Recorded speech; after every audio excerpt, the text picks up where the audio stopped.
1 in 4 women in France say they have been abused. That's the sixth highest figure in the EU. Is this a case of crimes being underreported elsewhere, or is there something more malicious in France? Well, the figures are very high, as you just pointed out, but it's not, unfortunately, a unique phenomenon or a higher phenomenon, even though we are pretty high in Europe.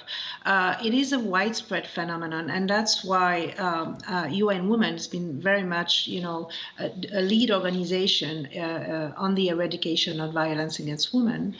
And UN Women France this year, we just launched a huge campaign with other organizations towards the recognition of feminicide, of the crime of feminicide as such under French law.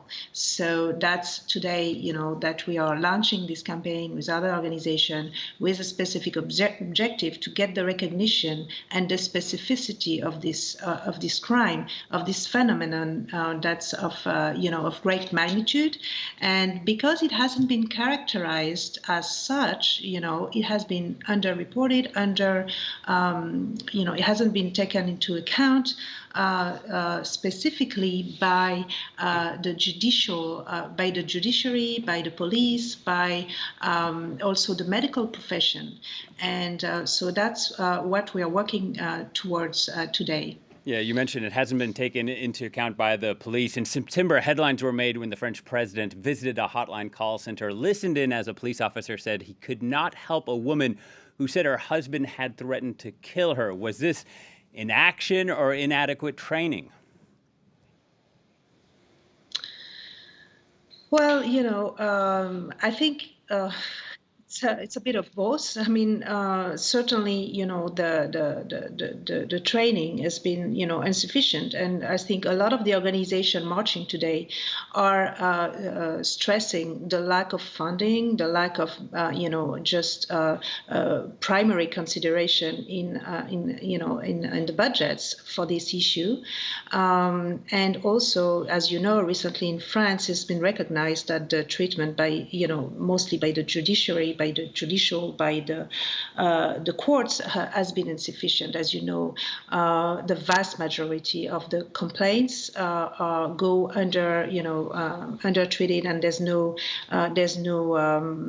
trial in the end. So that's why we've had a series of events, and recently the testimony also of the young actress Enel has shown that.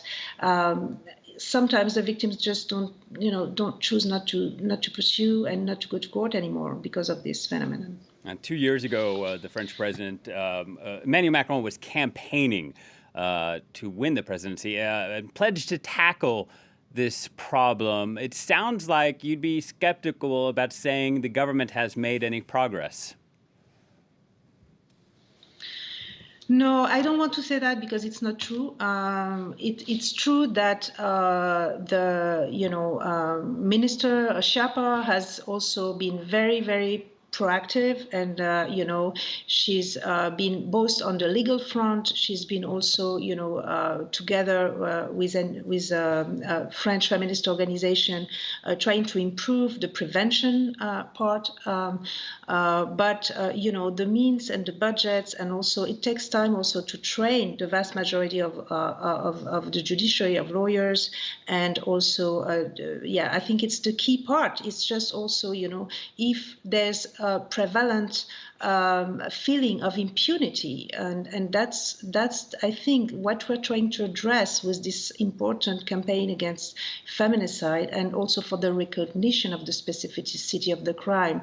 As you know, out of the it represents close to 60% worldwide of all murders of women, of adult women. Crime committed by intimate partners and or family members. So it's really a prevalent phenomenon. It has to be characterized, to be prevented, to be recognized by the profession, and to be tackled efficiently. The statistics are harrowing, as you mentioned there. Real quickly, apart from having this crime being recognized, what reforms would you like to see?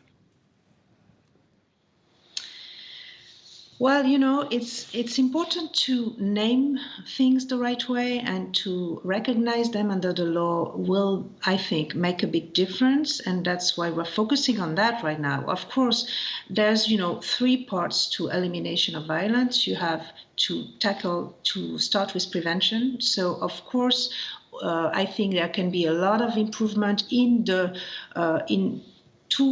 with two professionals. I would say the medical profession has to be included, has to be, part of this fight. And there's a lot of discussion right now, about the medical secret. And also the judiciary has to be on board completely with this. Thank you very much for your time, for speaking to us today, Fanny Benedetti, the director of UN Women France.